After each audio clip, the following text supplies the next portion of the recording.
Assalamualaikum warahmatullahi wabarakatuh. Ketemu lagi di layar desktop bersama saya Andri Nugraha. Dan kali ini kita kedatangan sebuah casing ya, yang konon katanya adalah casingnya para sultan. Bener nggak sih? Ya nanti kita akan bahas casing yang ini, yaitu NZXT H710 ya. Tapi sebelum kita mulai video review casing yang satu ini, bagi teman-teman yang belum subscribe channel layar desktop, bisa diklik dulu tombol subscribe-nya dan juga loncengnya sekalian ya, untuk terus support channel ini ke depan agar lebih berkembang lagi. Oke, langsung aja kita mulai. Kita bahas mengenai casing yang satu ini, dan seperti biasa pertama kita buka dulu isinya seperti apa.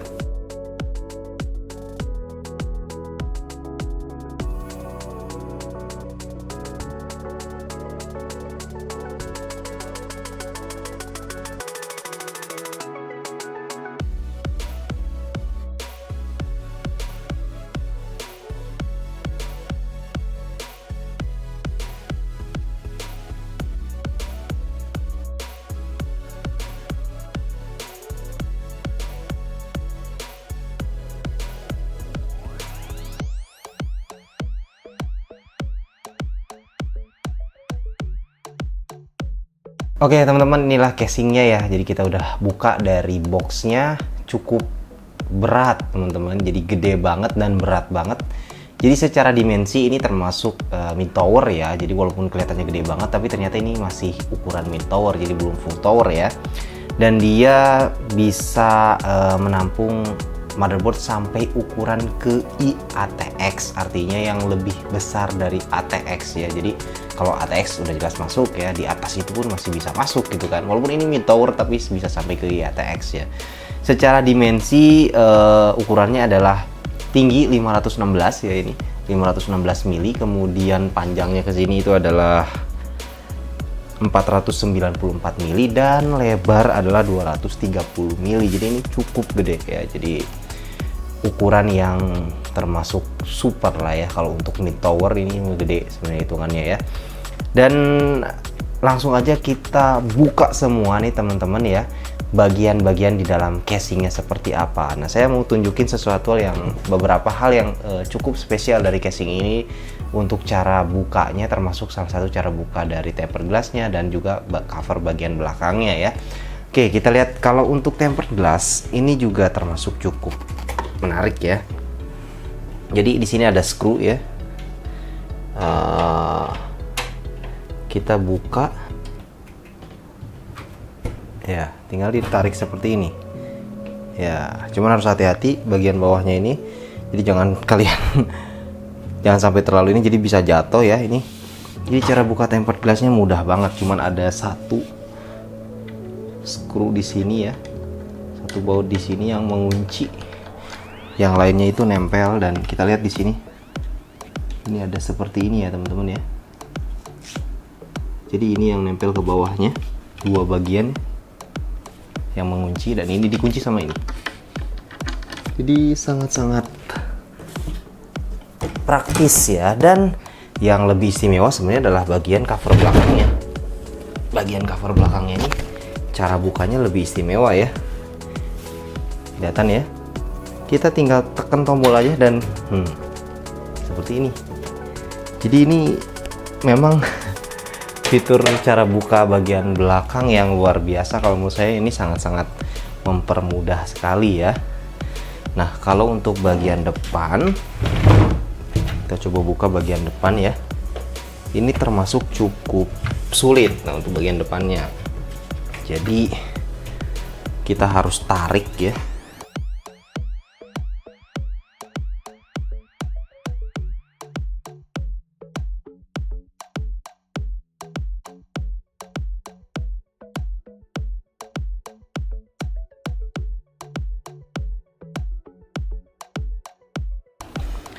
Untuk bagian depan agak susah teman-teman. Jadi tapi untungnya, jadi walaupun kita tarik misalnya tadi, nggak ada kabel yang nempel di cover depannya ini, jadi nggak usah takut ada kabel yang putus gitu, karena ini bener-bener terpisah ya. Jadi nggak ada kabelnya yang ada di sini. Cuman memang agak keras juga untuk dibuka ya. Oke, semuanya udah kita buka ya bagian-bagiannya, dan kita mulai bahas satu-satu ya. Kita mulai dari bagian depan dulu ya teman-teman. Di sini untuk bagian depan kita lihat ada sebuah dust filter di sini ya. Ya, dust filter yang cukup rapat ya. Dan ini bisa dibuka juga kelihatannya. Ya, bisa dibuka. Nah, dust filternya ini bisa dibuka.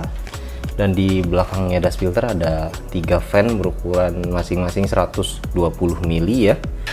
Ini bagus banget ya. Jadi udara dapatnya dari mana? Nah, ini magnet ya, menarik ya, ini magnet. Bagus banget. Nah, udara, si fan-nya ini narik udara dari samping sini. Jadi ini ada bolong-bolong ya. Bolong-bolong. Untuk airflow-nya dia narik udara dari samping karena ini kan ketutup full ya. Ini bolong-bolong. Ini bolong-bolong, kemudian dia akan ketarik ke sini.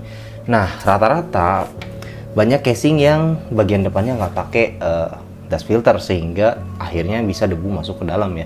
Kalau ini dia dikasih dust filter di sini, jadi ini bagus banget ya. Oke, sekarang kita lihat bagian dalamnya ya, yaitu bagian yang ditutupi oleh tempered glass. Ini adalah bagian yang paling menarik dari casing yang satu ini. Kalau teman-teman lihat dari casing yang ada tampilan putihnya seperti ini atau ada cable bar berwarna putih, itu kalian pasti langsung ingat itu adalah casingnya NZXT ya. Inilah ikonnya ya. Jadi ini adalah bagian yang sangat menjadi, bisa dibilang, ciri khas dari casing NZXT. Nah, ini juga ada di casing H710 ini ya. Jadi sebuah cable bar yang sebenarnya fungsinya adalah untuk cable management ya, tapi kemudian kesini-sini ya makin lama ini jadi menjadi sebuah ciri khas tersendiri dari casingnya NZXT. Nggak cuma H710 ya, H510 pun sama, H510i, H710i juga sama seperti ini ya. Kemudian ukuran dari motherboard yang bisa dipasang di sini seperti saya jelaskan tadi, ukurannya itu sampai ke IATX, jadi cukup besar ya. Jadi motherboard yang ukurannya cukup besar bisa dipasang di sini, otomatis ya ATX. Dan juga ke bawahnya itu pastinya bisa dipasang di sini. Dan kita lihat di sini untuk cable management luar biasa ya, enak banget. Ya, jadi di atasnya motherboard di sini kita bisa leluasa sekali untuk mengeluarkan atau memasukkan kabel ya. Kemudian bagian bawah juga lihat luar biasa di sini, enak banget ya, luas. Bagian sampingnya juga di sini untuk cable management juga luas.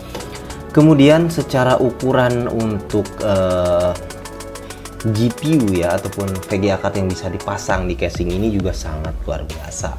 Panjangnya maksimum di sini VGA card kalau menurut spesifikasinya adalah maksimum 413 mili ya. Jadi saya rasa hampir semua, bahkan mungkin semua VGA card itu bisa dipasang di sini karena jarang banget VGA card yang di atas 413 mili gitu kan.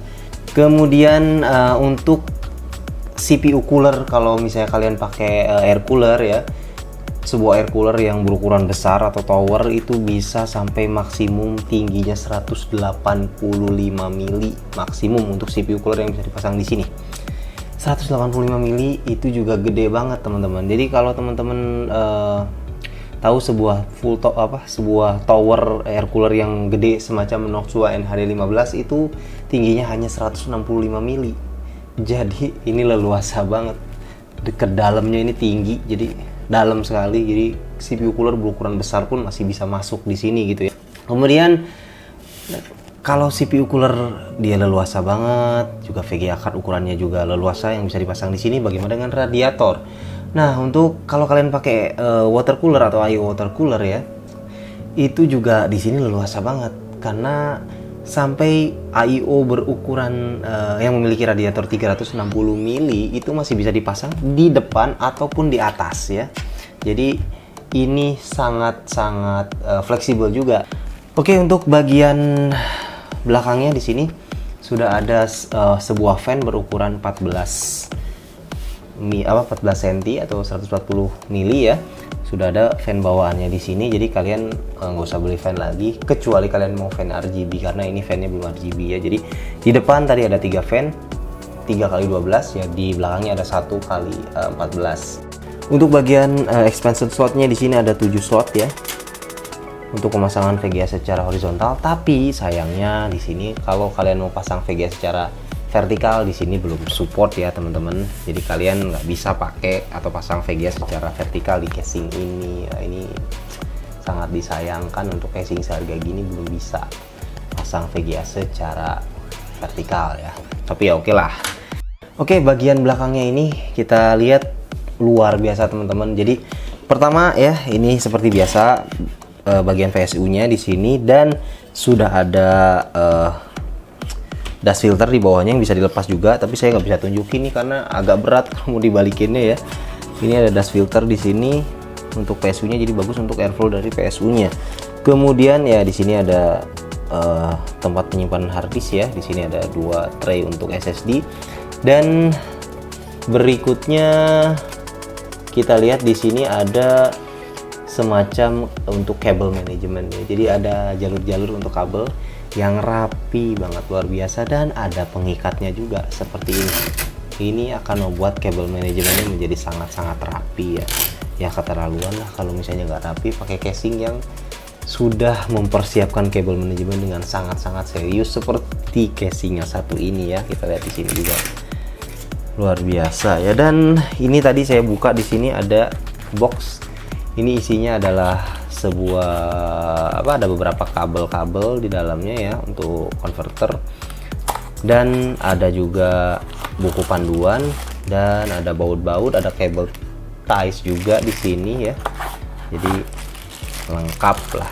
Ini untuk bagian belakangnya saya rasa juga menjadi salah satu keunggulan dari casingnya satu ini, karena bagian belakangnya ini kabel manajemennya luar biasa ya. Jadi kalau kalian rakit PC biasanya kabel manajemen itu yang paling sulit.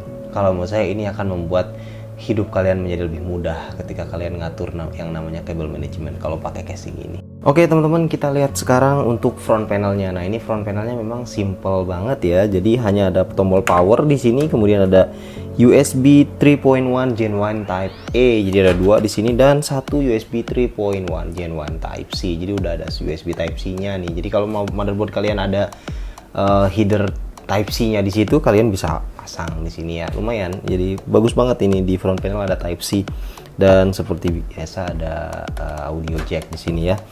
Ini simple sekali untuk front panelnya ya. Oke teman-teman, itulah tadi review dari NZXT H710 ya. Jadi casing dengan banyak sekali kelebihan ya. Dan sekarang mungkin di antara teman-teman ada yang nanya, terus harganya berapa nih bang? Ya ini casing ya saya rasa udah cukup lama, dan mungkin beberapa di antara kalian udah tahu bahwa ini casing bukan casing dengan harga yang murah ya. Ini agak cukup mahal casing ini. Jadi sayangnya nih dia bagus tapi harganya juga kurang bagus harganya ya. Jadi ini harganya adalah sekitar 2,1 sampai 2,2 jutaan per September 2020 ini ya. Dengan harga 2,1 2,2 ya, buat kaum kreore pastinya ini nggak cocok. Bagi yang rakit PC budget tengah-tengah juga saya rasa ini nggak cocok, karena terlalu mahal lah casingnya sampai harga di atas 2 juta ya. Nah ada lagi versi lainnya dari NZXT untuk H710. Selain H710 ini adalah H710i juga ya.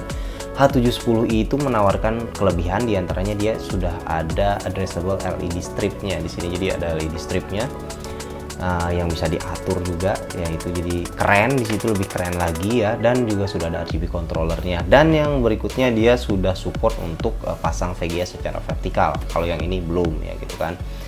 Itu kelebihannya kalau yang H710i. Selebihnya speknya sama, tapi H710i harganya ya pastinya lebih mahal lagi dibanding ini ya. H710i itu harganya sekitar 2,6 sampai 2,7 jutaan per September 2020. Jadi itu casingnya ya teman-teman. Nanti kita akan coba rakit dengan casing ini, dan mungkin sekalian juga kita akan buatkan tutorial rakit PC untuk Intel. Jadi nanti teman-teman tunggu video berikutnya, kita akan buat tutorial rakit PC dengan platform Intel pakai casing ini ya. Jadi seperti apa nanti kita lihat rakit PC-nya, dan pengalaman rakit PC-nya seperti apa nanti akan saya ceritakan ke teman-teman ya. Oke, itu aja untuk video kali ini. Mudah-mudahan bisa bermanfaat buat teman-teman di rumah. Terima kasih teman-teman sudah menonton. Sampai jumpa di video berikutnya. Assalamualaikum warahmatullahi wabarakatuh.